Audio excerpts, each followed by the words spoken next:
These right here are the Namco Museum games on the original PlayStation. Of course, nowadays there exist Namco Museum games on a lot of consoles, but the series was born on the original PlayStation. There's 5 volumes in total, each with a variety of different games. So, let's take a look at each one and see how they hold up. Let's start off with Volume 1, which was released back in July 31st, 1996. The games included in this volume are Pac-Man, Galaga, Pole Position, Bosconian, Rally X, New Rally X, and Toy Pop. There's not much to say about good old Pac-Man. It's simple and really fun, although I much prefer another version of these that we'll be talking about later in the video. The same goes with Galaga. It's really fun to pass the time as I played this, and it's one of my dad's favorite arcade games, and he's an actual pro at this game. Pole Position is one that I always come back to. It's really fun to race around and avoid trying to hit the other racers, but sometimes I usually get distracted and hit the billboards, so that's my fault. Bosconian is not bad. It's extremely simple to finish a level as you try to destroy aliens and their spaceships. This is one of those games where I usually play if I really feel like it, although this is a Namco arcade game that wasn't really a part of my childhood. Rally X is one of those games where it was really fun to play back then, but nowadays, I don't know, it's just not as fun as it was back then. But if you still enjoyed this game, then hey, I'm glad you do. Toy Pop was a game I've never heard of when I first played this volume, but it's a decent game to pass the time. It's a top-down shooter where you're a toy trying to save a friend in a castle. You attack enemies and collect hearts in order to move on to the next level. It's pretty fun to pass the time. In each game, there's a variety of options to choose from to make the game easier or harder, so play it as you like. But one thing I really love about the Namco Museum games on the PlayStation 1 is the museum aspect. In museum mode, you're able to walk around a 3D polygonal museum in first person, where you can view memorabilia from each of the games and stuff from the studio, which is so damn cool. I love video game memorabilia, and to see this amount of archival photos of the past is just amazing to look through. There's some secrets out there in the museum as well, and it's charming to find them all. Plus, the museum aspect itself is honestly genuinely relaxing. I could walk around this museum for hours just viewing these pieces of arcade history. It's honestly something pretty special. But the music while you walk around the museum, it feels oddly nostalgic and magical. It's rather peaceful and really makes the experience of walking around the museum feel more genuine. Here, take a look at the music.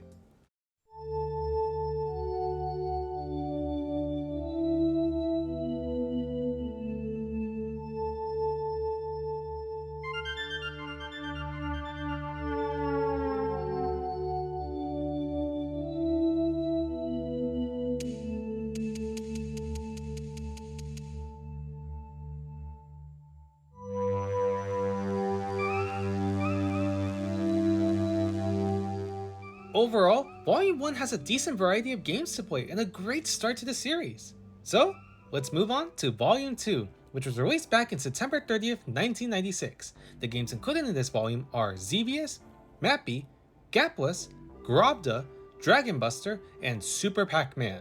However, the Japan release had different games, 2 different games exact. It had an extra game called Bombi and another game called QDQ, which was replaced with Super Pac-Man when the game came over to North America. Super Pac-Man is a pretty cool spin on the classic game. You can grow big and zoom around the maze fast, of course, for a short amount of time, but I'm not fond of the whole maze aspect where you need to collect keys in order to get the foods and pass the level. It's a fun game to pass the time, but I just don't like the whole maze aspect. Mappy is a pretty decent game too. You're a policeman who is also a mouse, and you're trying to collect all the stolen valuables and avoid the cat burglars. You can use doors to stop them for a certain amount of time. It's fun, but I'm not that really good at the game. Xevious, on the other hand, doesn't really hit home for me. I'm not a fan of shooters, nor am I good at them, and this one honestly gets pretty boring quickly for me. But if you like it, then hey, I'm glad you do. Grobda didn't hit home for me as well. You're a tank shooting at other tanks, simple enough. I'm not a big fan of the controls. It's pretty easy to get hit even if you're secretly hiding from the tanks. That might just be a skill issue in my part, but I didn't really enjoy playing this one. Gapless though is quite good. It's sort of like a spiritual successor to Galaga, where you can capture enemies and they can fight alongside you. It's a cool idea and definitely makes the game more fun and intense. However, Dragon Buster has to be my favorite game in the volume. It's an action role-playing dungeon crawler platformer where you defeat enemies and bosses using spells and swing your sword to attack. It's honestly very addicting and a lot of fun, plus the controls are simple and easy to move around. You can definitely waste a lot of your time playing this one. Overall, Volume 2 has some misses, but there is still some fun to be had with this volume, especially games like Dragon Buster. Next, let's take a look at Volume 3, which was released back in February of 1997. The games in this volume include the Tower of Druaga, Pole Position 2, Dig Dug, Fozon, Galaxian, and Ms.PAC-MAN. Pole Position 2 is very similar to the original and is still fun like the original, although there's not much I can say here. Ms.PAC-MAN is my favorite version of Pac-Man. I guess a different variety of mazes and the faster gameplay just makes it more fun, but those are just my thoughts though. I could play this game for hours. Dig Dug is pretty fun, a little animation as you try to blow up the enemies and how the music continues as you keep walking, but I like to squash the enemies using rocks. That alone is just funny to see. Galaxian is not my favorite game to play. It's kind of like Galaga, only much more slower pace. It's a game I don't really play a lot nor have any interest to at least play.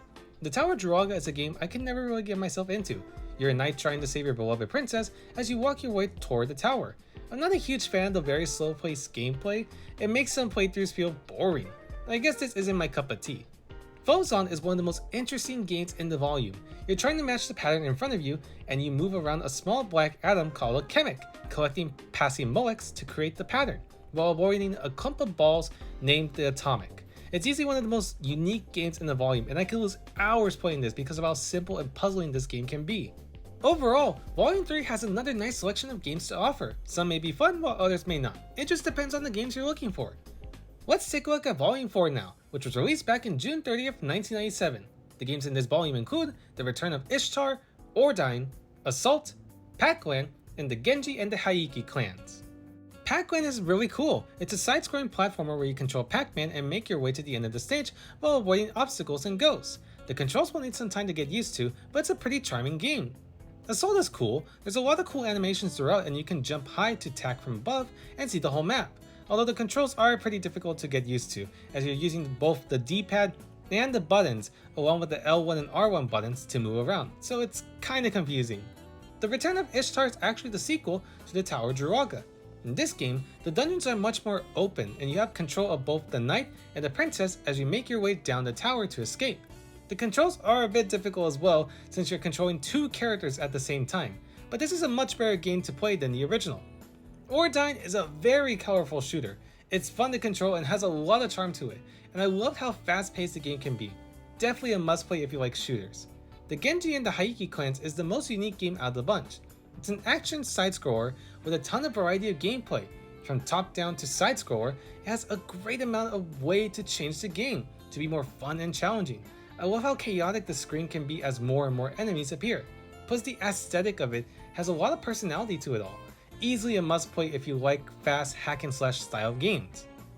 Overall, Volume 4 is possibly the uniquest one out of the bunch, especially with the games that are included. Definitely look out for this one. Next, let's move on to Volume 5, which was released back in November 26, 1997, and is the last game in the collection. This volume includes Baraduke, Metrocross, Pac-Mania, Dragon Spirit, and The Legend of Valkyrie. Pac-Mania is definitely a weird version of Pac-Man since you're able to jump in this one. It's a bit more challenging as you make your way toward the final stages, especially with the amount of obstacles that appear. It's still pretty fun though, and I usually go back to this one from time to time. Metrocross is an odd one. It's a runner game where you have to make your way to the end of the stage before the time is up. You avoid obstacles and use items that can help you move faster. It's not a bad game, far from it, but it's only worth playing if you really feel like playing it. Dragon Spirit is another shooter where you're a dragon shooting down enemies with your fire breath. While the music for the game is fantastic, the gameplay is difficult and it can be hard to avoid enemies. While it wasn't my cup of tea, I'm sure shooter fans will enjoy this game. Baraduke is really interesting. It's a platformer where you can move freely around as if you're floating in space and shoot aliens. I really love the controls of this game. It's very smooth to control and the gameplay is pretty fun as the difficulty is pretty balanced. The Legend of Valkyrie is definitely my favorite one in the volume. You play as a Valkyrie who battles her way through the level as you defeat all sorts of monsters and creatures. Again, the controls are very smooth and the hack and slash gameplay is extremely fun. Also, the game is very colorful with its visuals and the music is great. Definitely check this one out. Overall, Volume 5 has some decent variety of games that may or may not satisfy some gamers, but at least they'll still find a game or two enjoyable. Now, you think that's it, right? Well, think again. This is Namco Museum Encore, released on October 30th, 1997, exclusively in Japan, and is actually the final game in the collection. It was never released outside Japan. This volume includes King and Balloon, Sky Kid, Wonder Momo, Rolling Thunder, Rompers, Dragon Saber, and Motos. King and Balloon is really charming. It's kind of like Galaxian where you try to destroy the balloons before they reach the bottom and try to snatch the king away. If one of the balloons grabs onto the king, you need to shoot it to save the king. It's simple but quite challenging as you continue playing. and the sound bites that the key makes is what makes me want to keep playing. I love it when games do this. Sky Kid is an interesting shooter. You have to destroy enemy bases using bombs while avoiding other fighter pilots. It's actually pretty difficult, but the controls aren't too bad, although the difficulty keeps me from continuing to play. Wonder Momo has such a really cute look to it. You play as Momo, a young woman who can transform into a superhero. The game is actually a loose parody to typical Ultraman style shows. It's a beat 'em up where you fight bad guys in a theater-like stage. The controls are a bit stiff and the difficulty gets progressively tougher, but it's not too bad, but it's not a game I would come back to often. Rolling Thunder is a fun game too. The controls feel tight and responsive and it's pretty action-packed with lots of enemies roaming around. You can lose hours in this game. Rompers is another game I never knew existed until I played this game. You just try to click all the keys while avoiding enemies. You can also knock down walls to defeat them, but be careful because some enemies have different abilities to get you. This was easily such an addicting game to play. It's so simple to control and play, and the art style's really pretty. Definitely check this one out. Dragon Saber is a sequel to Dragon Spirit, and well, you can probably tell what I'm gonna say. It's alright, but shooters aren't really my type of games to play. Finally, we have Motos, and this is a pretty underrated one in my opinion. You're a spaceship who has to knock down enemies from the board, but be careful as the enemies can also knock you down as well.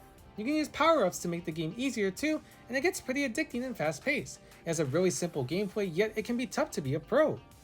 Encore basically ditches the 3D museum mode in favor of you just selecting which game you want to play. Although you can still look at some tiny pieces of memorabilia about the games that are available to see, but in reality museum mode is just gone.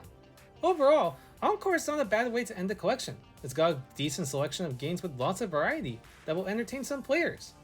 Overall, the Namco Museum games on the original PlayStation are honestly really cool. There's a ton of variety of games to play here, all with different styles of gameplay, visuals, music, etc. And if you enjoy looking through old school arcade memorabilia, then you'll also enjoy the museum mode in each game as well. And this is still my preferred way to play some of these iconic games, and it's just really fun to play some of these. Now if you want to pick up the Namco Museum games on the original PlayStation, well then good luck, because some are crazy expensive. Like what the hell is this? Why? Whereas the greatest hits version of volumes 1 and 3 are pretty common to find and are at decent prices. Your best bet is to purchase these games digitally on either the PlayStation 3 or PS Vita digital stores. Anyways, that's all I got for you guys. Thanks for watching.